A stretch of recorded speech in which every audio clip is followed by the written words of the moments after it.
I read a quote where you said, I didn't know the word entrepreneur growing up, which I found really interesting.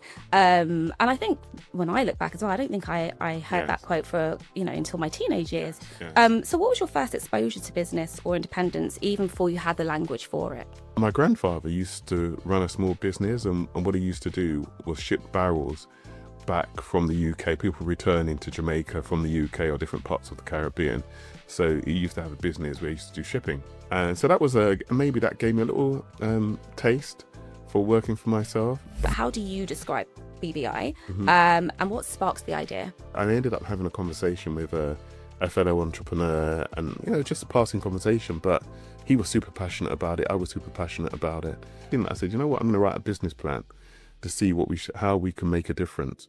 And we thought the way that we could make a difference is by getting behind the innovators, the change makers, the role models, the wealth creators. And to a large extent, we saw that as entrepreneurs, also professionals too, but we thought we'd focus on entrepreneurs, black entrepreneurs, and how can we get them to be their best self. So that's kind of what gave birth to BBI. So the whole thing around the MBA 30 program is about unlocking that talent, because you don't know what you don't know. And if you start a business and you try and learn through experience, it's got some validity. Learning through experience is fine, but you will end up with lots of blind spots.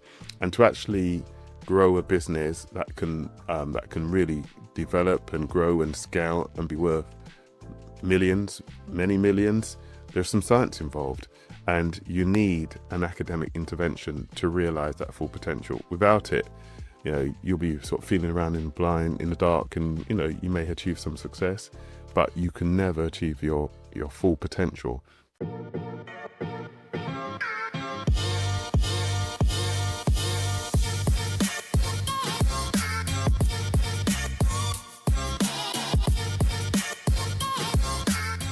Hi, Black Circle family. I am thrilled that you could join us for another episode. Today, I am joined by Darren Miller, who is the CEO and founder of the Black British Initiative.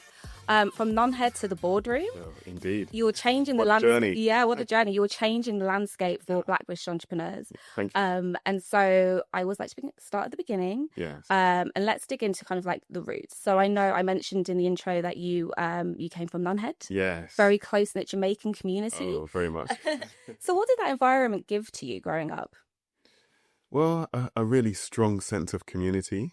I remember growing up, times have changed, but when I was growing up, I would say that perhaps 70% of my friendship groups were definitely from the Caribbean, and most of them were from Jamaica.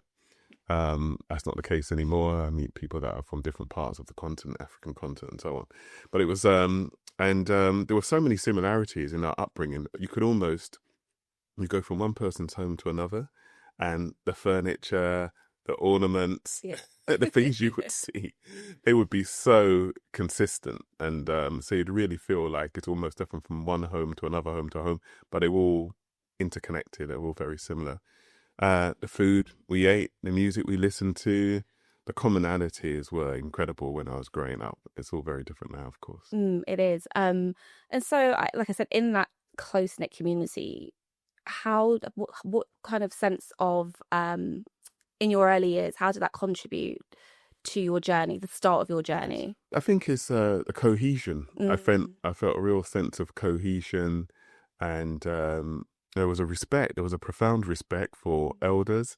I remember sometimes, being youngsters, I think when we was 10, we used to go to school, myself and twin sisters, we used to go to school at the age of probably 5, 6. We used to walk about a mile to school. Yeah. And no one thought anything of it. Yeah. That was the done thing, the normal thing. A very strict household, God-fearing. That's how we were raised. So yeah, I think that's I think it was, like I say, it was just really, it was relatable. Everybody's upbringing was very relatable, and there was so much we had in common, and that was what brought the community together. There was rules, spoken and unspoken, respect for elders. I remember sometimes, you might be walking, and as being a young person, you might start playing around, sort of frolicking about, and by the time you got home, someone would say, "Oh, such and such saw you," and you're like, "Uh-oh."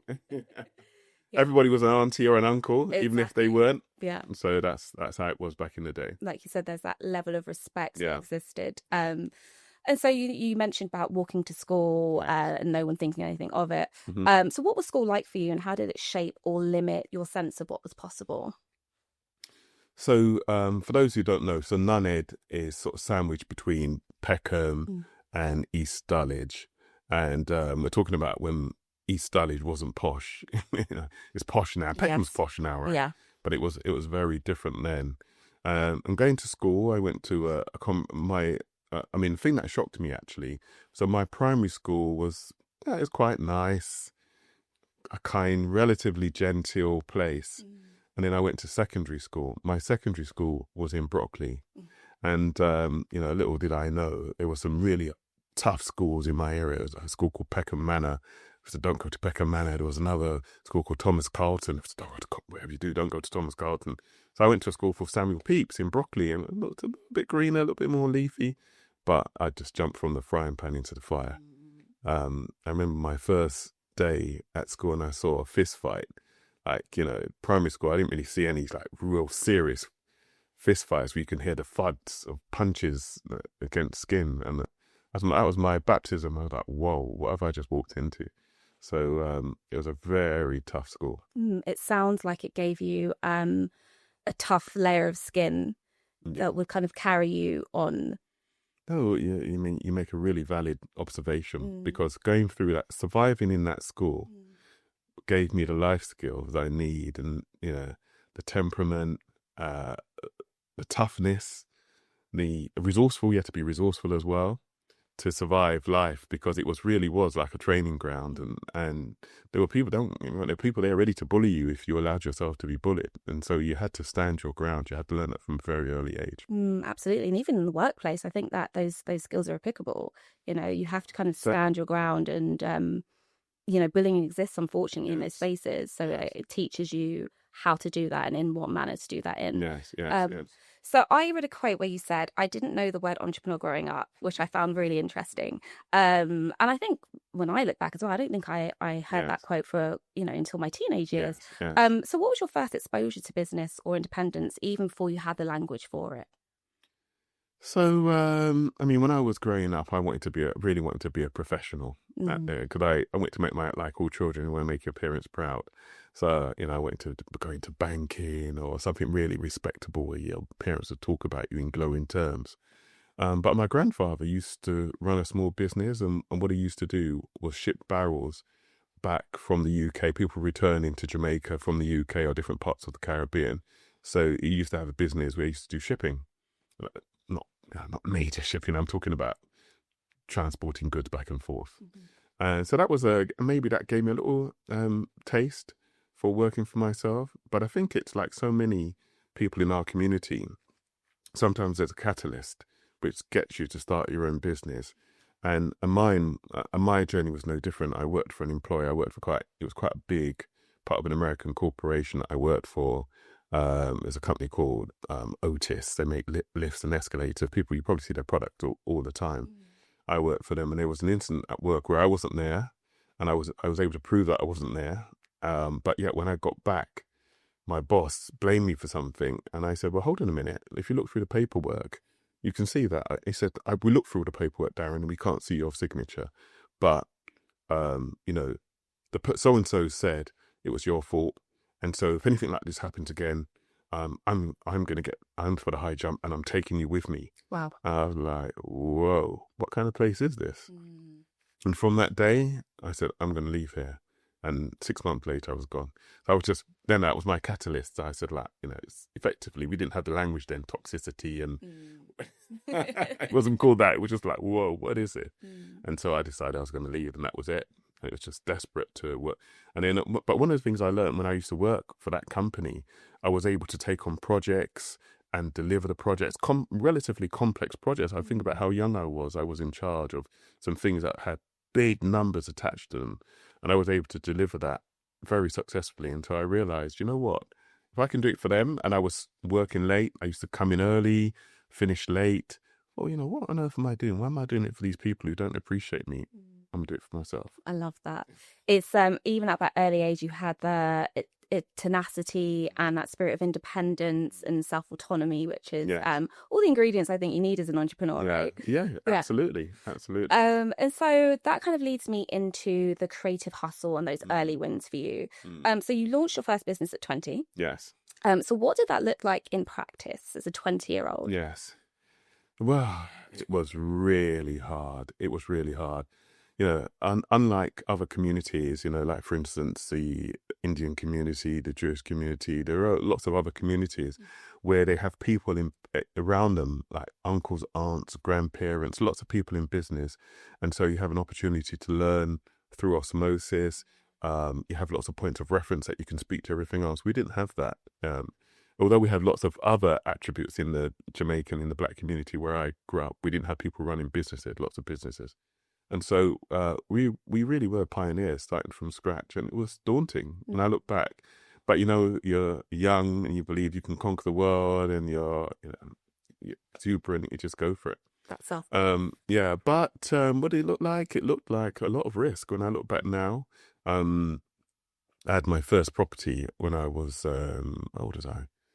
I was 18 or 19. I bought my first property. Wow. Yeah. So, I had to get some money out of the property, and did get some support from my family. Like, when my sister said, okay, she took out a loan, gave me the money, and I used that money. I paid her back, fortunately. So yeah, it was really, really tough to get the business going. But, you know, I believe you create your own luck. And we got a lucky break. My brother was 18. And he was working for NatWest, and I sort of dragged him out of the bank to my mum's horror.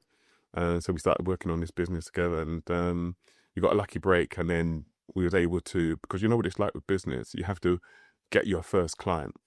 And that's the really difficult thing. If you can get your first major client and use that client as a point of reference, then others will follow. But it's, you know, how do you do that? Nobody will give you a break until you get the first client. Can't get the first client until, you know, you've got a lucky break. So it's really difficult.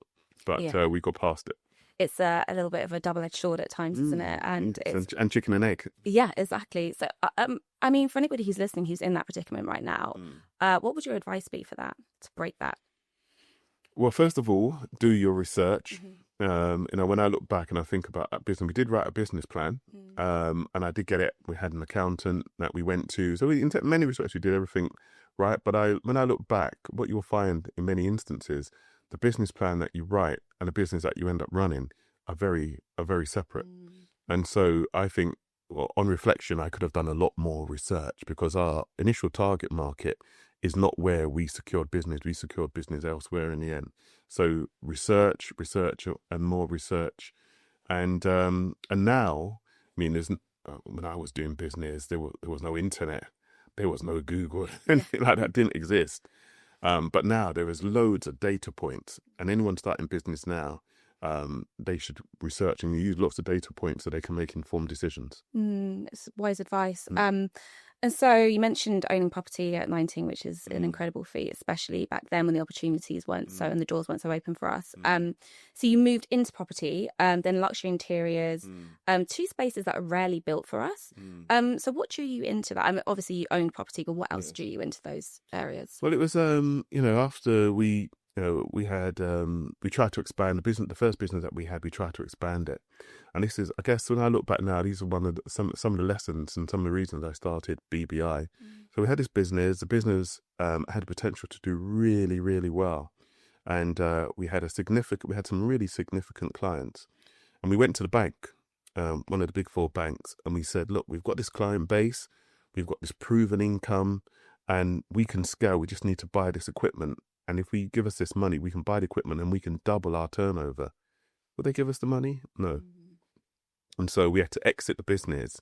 Then the money we got from the business, we started to do some renovations, like buying houses, doing them up, but through doing that, I started to use my thing, or my USP is I used to try and get people to trade postcodes.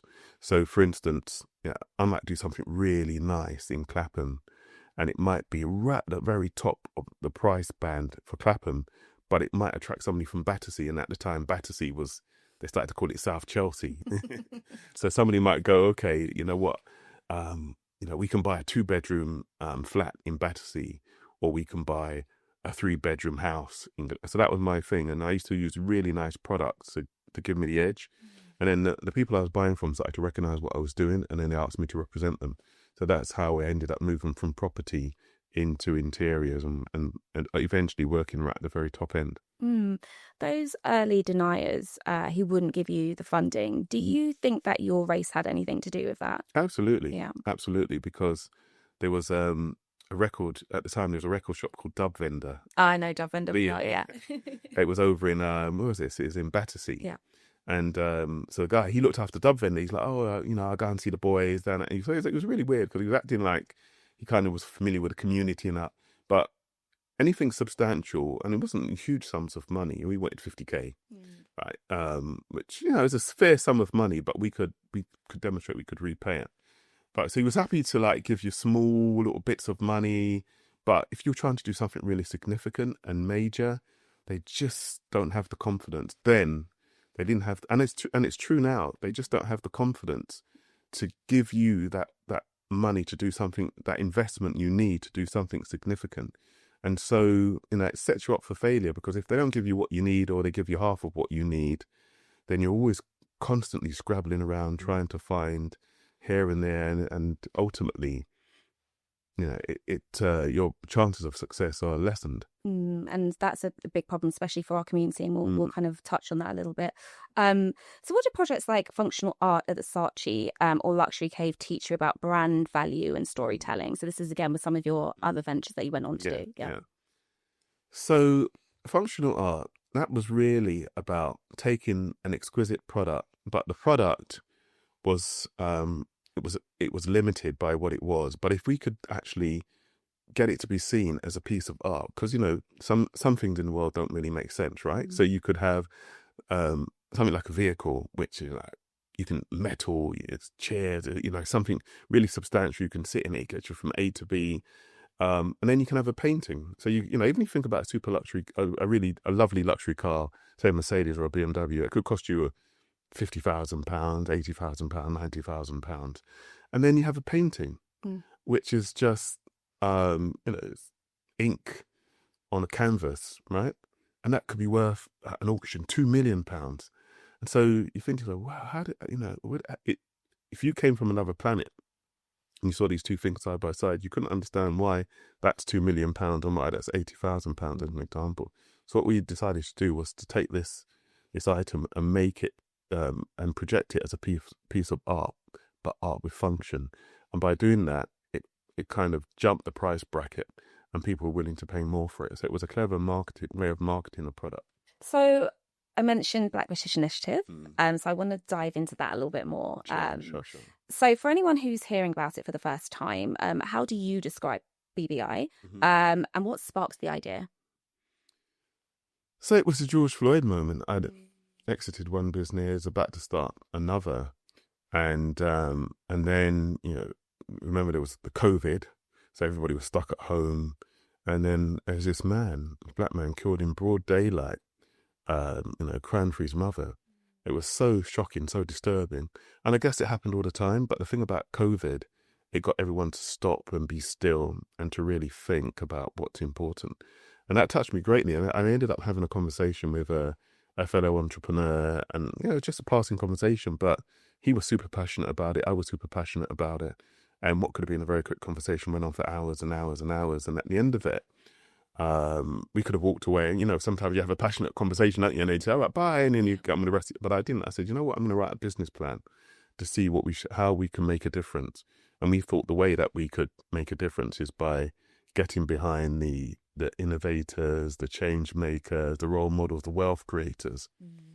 And to a large extent, we saw that as entrepreneurs, also professionals too, but we thought we'd focus on entrepreneurs, black entrepreneurs, and how can we get them to be their best self? So that's kind of what gave birth to BBI. I was fortunate enough to be introduced to a wonderful man, Lord Michael Hastings, and he and I sort of worked together, and we said, right, okay, we're going to start a charity. So that's what we did. And at the time, it was easier then because every corporate was falling over themselves to get involved with DEI initiatives. So we found a wonderful law firm, CMS, and CMS helped us. We got our charitable status. Took ages, a couple of knockbacks, but we persevered, and then we started the charity. But our very first project together actually was a podcast, and the podcast was called You're on Mute, and that podcast was really interesting because what we did, we wanted to create a platform where there was equivalent, we wanted to get black leaders on there, men, women, Asian people, white people from all different walks of life, some of them privileged, some of them less privileged, but really hear about their stories. Even that, hearing about the ones that had advantage, went to all the right schools, went to the right university, and how they were able to get to reach their goals so quickly, and versus others who didn't have that kind of background. But it was also about so there was an entertainment factor. It was punctuated by people talking about their favorite piece of music, what they were listening to at the time. It's called You're on Mute. But it was also really important. It's about, okay, now you're in the hot seat. You've got this resource. You've got this position to influence the lives of others. How are you using that as a force for good? So, it did really well and got nominated for a couple of awards and everything. So that was really great. But then from the beginning, our focus was always education. And eventually, because our founding chairman was Lord Michael Hastings and he became the chairman of SOAS, that created a wonderful opportunity for us to collaborate with SOAS and bring the core project to life, which is called MBA 30. Yes, and we'll come on to that. Yeah. But you made a really interesting point about in 2020 how DEI was kind of hot topic, buzzword, black squares, all of that jazz. And then we fast forward to 2025 and it's absolute crickets. And it's just the impact that's going to have on so many businesses, creative, so many opportunities. How do you think BBI is kind of helping fill that gap and that void that's happening right now? Well, perseverance. So we know that, I just don't understand why people don't like DEI, right? I don't get it. What's wrong with fairness and equity and creating a diverse world so you get input from people from different backgrounds? There's so many statistics that prove that companies with a diverse leadership team do better than those without. They make more profit, happier members of staff. So I really don't understand why there's this backlash, but it is. Well, I do understand it's racism, isn't it? Yeah, at the core. That's what it is. What's not to understand it? It's racism in the end. Yeah, and I think also how they're turning it into a slur. Woke as a slur, DEI is a slur. Yeah, absolutely bonkers. Yeah, it's just very subversive. And it's So you mentioned MBA. Yes. So can you tell us about MBA and the initiative and why it was important to embed education into your solution for equity? Yeah, sure. So I would say I probably interviewed anything between 400 and 500 business owners since we started to run the MBA 30 program. By the end of this year, we'll be up to cohort 10. Wow. And close to around perhaps 250 entrepreneurs coming through the program. And what I've observed, what I've seen is that we have phenomenal talent in our community. We have wonderful, innovative ideas, new ideas, solutions to age-old problems. And it's not where I expected to. I must admit, when I first started the MBA 30 program, I expected to see beauty products. I expected to see food products. But I do see that too, and there's absolutely nothing wrong with that. But I've seen so much innovation in every business sector: tech, fashion, events, CICs, consultancies, completely new ideas, revolutionary ideas. And it fills me with hope, it fills me with joy, because it means that given the opportunity, we can do phenomenal things and we can bring real value to the UK. So the whole thing around the MBA 30 program is about unlocking that talent, because you don't know what you don't know. And if you start a business and you try and learn through experience, it's got some validity. Learning through experience is fine, but you will end up with lots of blind spots. And to actually grow a business that can really develop and grow and scale and be worth millions, many millions, there's some science involved. And you need an academic intervention to realize that full potential. Without it, you'll be sort of feeling around in the dark, and, you may achieve some success, but you can never achieve your full potential.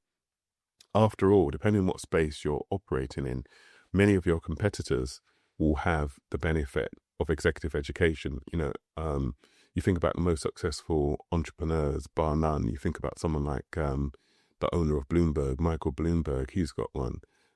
Phil Knight, the founder of Nike, Larry Page, co-founder of Google. These people have MBAs, and lots of people that have them. And it's not just, it's what you learn, but it's also the networking.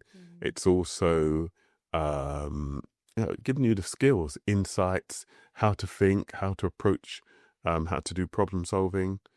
And there are tried and tested ways of doing things. If you don't have that intervention, you're always trying something for the first time, and you might stumble your way through. But someone who knows what to do, we can use this formula or this approach, and then we'll tweak it for our own product. And it's just that level. It's that leveling up, isn't it? Of just having that MBA and being able to level up, and like you said, the access that it gives you, the door that it opens through that education. And you said something really interesting, and it was basically around, and doing the podcast, I have witnessed that innovation, and seeing so many people come and sit on the sofa, and they're doing incredible things. And like you said, we're not just boxed into music and fashion and food. Like there's a whole world that we're tapping into, and it's really encouraging and motivating. This is what I want to kind of capture all the brilliant things that we're doing as a community and as a people. It's such an exciting time, despite all the backlash. So what's the response been like from the community so far? Good. I mean, it can always be better, but it's been good because, I mean, it's relatively new. So we're only sort of like 21 months in. We launched MBA 30 so it was a launch event in June 2023. The reason it's called MBA 30 because that launch event coincided. I met a wonderful woman called Jess Neal. Jess was the CEO of the Stephen Lawrence Day Foundation. I told her what we were trying to do and what we planned to do and what we were planning to launch. And it coincided with Baroness Doreen Lawrence commemorating 30 years since Stephen Lawrence's murder. And so we worked with Jess, we wanted to celebrate his legacy, keep his name alive. And so we said, we'll call it MBA 30. 30 spaces on each cohort, one for each year, up to where he was sadly murdered, up to that anniversary. So, it has the MBA 30 in some respects is quite profound. And so we have 30 spaces on each cohort. As I said, by the end of this year, we should be up to cohort 10. And it's phenomenal. Why it's been phenomenal is because we've had people go through the program who went to a basic awful school like I did and didn't imagine that they would ever graduate from anything. And yet they've been able to go to a prestigious university in SOAS, part of London, University of London. So we went to SOAS, University of London, had a chance to graduate and wear the mortarboard hat and the gown and celebrate and have the certificate and have their family there to witness it. That's such an incredible moment to give somebody. And this is in partnership with the Metro as well, isn't it? So that's something different, okay. But interconnected, and I can explain that in a minute. Okay, no, please do explain. Yeah. Okay, so like I said, by the end of this year, at the current rate, we should have 250, 230, somewhere in that kind of region. Businesses that have been through the program, and we thought, we need to celebrate that success. We've seen such amazing businesses. And we want to encourage their success. We want to more than encourage it. We want to propel it. We thought, how can we do that? And for me, I think there's three, probably more, but there's three key components that we're trying to fuse together. So executive education, that gives people the know-how. And what's really important about the MBA 30, which I think sets it apart, is there's a few things. One is that we're trying to democratize access to executive education. A full MBA is beyond the reach of most people. It costs £100,000, up to £100,000. and takes 1 to 2 years on a full-time basis. So not only do you need to have the money to pay for it in the first place, you also need to be able to look after yourself for a year whilst you study, exclusively. So for I would say for 99% of our community, that's not possible. It almost feels like a very elitist track, like it was designed that way. Perhaps, yeah, you're probably right, because it is something that separates working class. It's ethnicity, but it's also class. Yeah. So so we wanted to propel, celebrate, and really push people into success as much as possible. So with 250 businesses behind, competing the program by the end of this year, we decided to create an awards program. It's called the MBA30 Emerging Entrepreneur Awards 2025, and it's open to cohorts 1 to 10. So we're up to cohort 8 now. Cohort 9 starts in September, and then we have cohort 10 in November. So it's still time for people to join. And how it works is the BBI board will cherry pick the 12 best businesses. And what's wonderful about the partnership with the Metro is the Metro said, right, okay, going back to what I said earlier about these 3 components. So executive education, that gives you the know-how, because if you gave somebody money, investment without the know-how, their chance of success are still dangerous. Yeah, exactly. So MBA 30 gives the knowledge. The Metro provide incredible marketing reach. Now, I didn't know that the Metro has such phenomenal reach. They have 5 million daily readers. Oh, wow. Yeah, I thought it was just a London-centric newspaper, but silly me. It's actually nationwide. So they have 5 million daily readers, and they get 50 million page views a month. Wow. Is that online or print? Print and online. Right, so so in combined. both. Yeah, Right, that's yeah. right. So what the Metro have said, right, Darren, all 12 finalists will be featured in the Metro. They'll get an entire page to themselves where they can talk about their story, they can talk about their business and what they want for the future. So that's how they tap into that 5 million readership and the 50 million page views. And then once all the 12 finalists have been spotlighted, there's a wonderful judging panel that we've managed to pull together. It's got people like Lord Michael Hastings. It's got people like Sir Martin Sorrell, Listen Harriman, Randall Bryan, Kelly Hoppen, Sue Walter. We got lots of incredible people on who've come forward and says we're willing to judge the winners. That's just a snapshot. And then the 12 finalists compete in 4 categories. Categories are beauty and well-being, art and creativity, fashion and technology. So any business that has a technology component to propel it forward, to make it successful, they can compete as well. And then the winners, what's really transformative, and one of the 3 components I mentioned, is the funding. So this is a rare opportunity and a chance to cut through all the dross and get in front of a decision maker. And that is the CEO of DMG Ventures.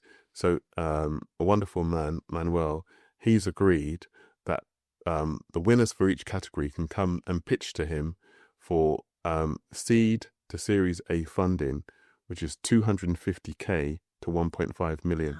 Wow. So on top of the exposure from the Metro, you have this funding. Yes. And you also have the education of how to use that funding. Exactly. Yeah, that's fantastic. So we're trying to fix the problems, like practically and tangibly fix the problems. Yeah. And we think this union of the Metro, DMG Ventures and BBI and SOAS, we think that is compelling. Spot on. It's incredibly exciting. If there's anybody listening who wants to apply, what would be the process to do that? So all they need to do is write to MBA at blackbritishinitiative.com, register their interest, and they go for an interview process. It's really to learn about their business and explain what's on offer so they can make an informed decision. There's a cost to join in the program, but once they join and they go through the MBA 30, now they've got the knowledge and they've got a business plan. Everyone that does the course leaves with a business plan because you cannot pass without it. So that really gets them into a discipline of creating a business plan. The business plan carries 70% of the marks, and if they pass, and most people do, I don't think we've had any failure so far. We make sure they get through it. They have a SOAS, University of London accredited business plan to put into implementation, and then they can go for the competition. And if they're one of the 12 finalists, they're a winner because they're getting the showcasing and the 5 million daily readers. And of course, if they are one of the 4 category winners, they get a chance to pitch. And that's it's a 50-50 chance of getting that investment. It's fantastic. Let's kind of dig in a little bit about stats and scaling up. So we were talking earlier about how funding and capital access for our community is just very small, and in fact only 0.24% of venture capital funding goes to Black founders. So how do we shift this? And I know that you're doing some incredible work here, but outside of that. Well, there are, I think what's changed since 2020, there are now various organizations, VCs, private equity, but certainly VCs and different organizations that are focused on preparing Black founders for VC funding. And there are sources now in the Black community where it's possible to go and get some VC funding. Perhaps not huge amounts of money, but enough certainly to get the business up and running properly and prepare them for bigger funding in the future if they can prove that their business could be commercially successful. So I think that's a little bit different. But there's a lot more work to do. There's work to do around the high street banks, and that's really difficult because I still think that Black entrepreneurs are not able to access that funding easily. I know that there are algorithms and KPIs that they use which prejudiced against Black people, working class people as well. So that's really problematic. And I think that what we have to do, we have to make the business case more readily and more often. So in the end, if you've got something that's really compelling and it can make money for an investor, then ultimately it's going to be more difficult for you to get there. But once you've demonstrated that you can make them money, then money talks, right? Yeah. Money doesn't have any color. Yeah. And that's what we're trying to do with the MBA 30. We're trying to get people to have businesses which, beyond any doubt, you can see this is a remarkable business. And if you support this business, if you invest in this business will give you a return. And, we talk about some of the financial barriers. What do you think some of the non-financial barriers holding Black entrepreneurs back? Non-financial barriers. Well, it's social capital. Social capital is a huge problem because, I've seen it firsthand. If you're running a business, chances are, and if you're ambitious and you're trying to grow your business, you will face challenges. And when you face those challenges, if you're from a certain community, you can pick up the phone, speak to somebody, that person can fix your problem for you. They can say, okay, whether it's around funding, whether it's around getting a contract, whether it's around getting in front of a decision maker, social capital can do that. We don't have that. We don't have that access at the moment. That's something we have to build. So that's just one example of something that. But I think education, I think know-how, I think, to be quite frank, the reason that our business is, the average turnover in the Black community is really low, but it's exciting because there's huge room for growth, but it's really low, and that's because of know-how. If you're honest, I speak to lots. I've told you I've spoken to perhaps 400, 500 business owners. A lot of them share with me in confidence, and I will never betray their confidence, but they share with me that they're making it up as they go along. They don't know what to do. There hasn't been those examples. Yes. And again, another common theme when I speak to guests is that mentorship and how valuable that is. Yes. Just to kind of each one teach one, I guess. It's so true. Yeah. So true.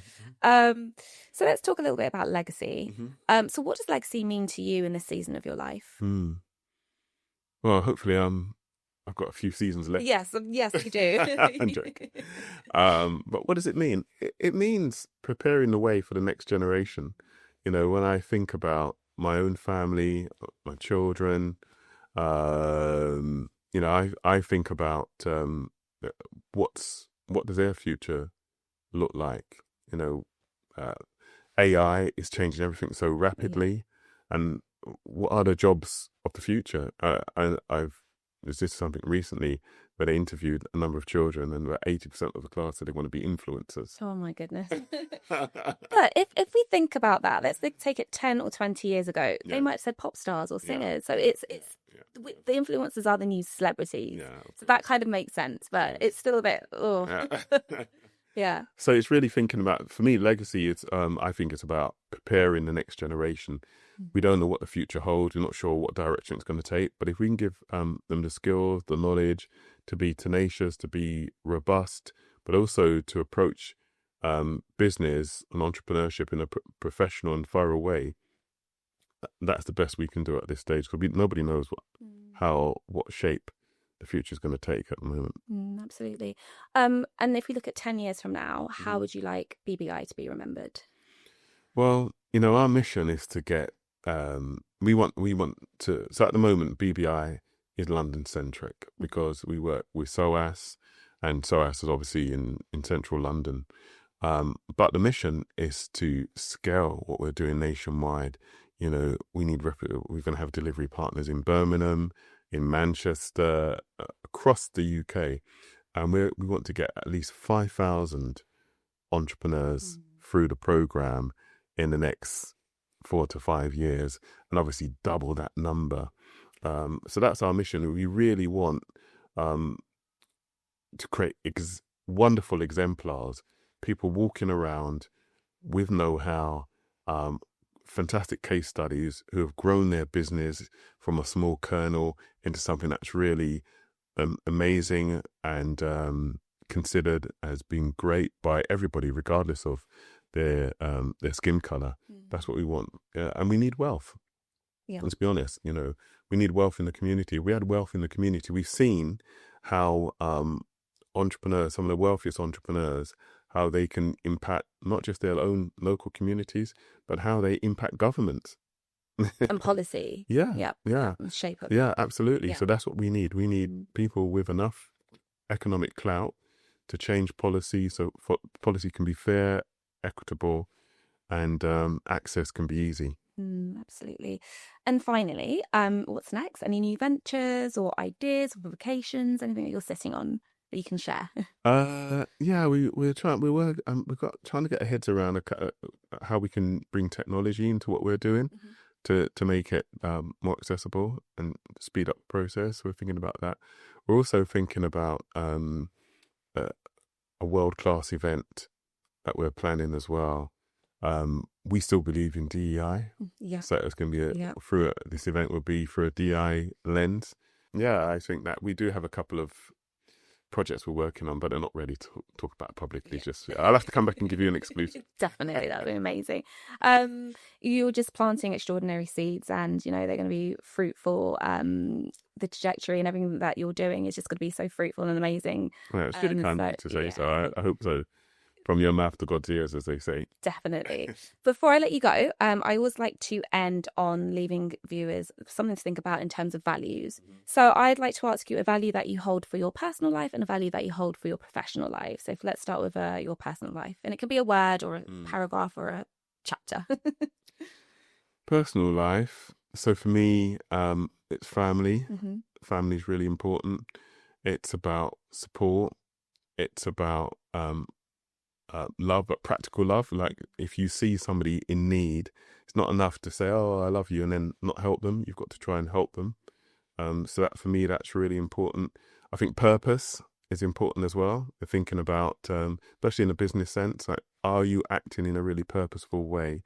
Are you an impact? How are you impacting the lives of others? Are you creating a pathway to make it easier for people coming behind you? So there are some of the values that I think about, and I'm one of these people that I get more pleasure out of giving than taking. And professional? Professional. So it's I think from a professional perspective, it's about setting a standard, like a world class, doing things to the highest standard possible. It's difficult when you're from the Black community because we don't have lots and lots of resource, lots of money. But I do think that it's so important for us to do things really well, to do things to a robust standard that is beyond reproach. So professionally, I always try and, I'm somewhat of I don't always achieve perfection, but in my heart, I'm a perfectionist. I like to do things really, really well. So that's my kind of take when it comes to professionalism. Amazing. Thank you so much. And if people want to follow your journey or BBI journey, where can we find you? So, as you told me, my digital footprint ends up big, but I'm relatively active on LinkedIn. Yep. Of course, BBI, follow BBI, look at what BBI is doing. And after speaking to you, I may actually rekindle my podcast. You never know. I've been inspired by you. So, but yeah, certainly you can find me on social media. Fantastic. Thank you so much again for your time. Really appreciate it. And guys, thank you so much for joining us for another episode. And if you want to follow the Black Circle's journey, we are on YouTube on the Black Circle Podcast. We're also on Instagram, the blackcircle.podcast, and TikTok, the Black Circle Podcast. Thank you, guys.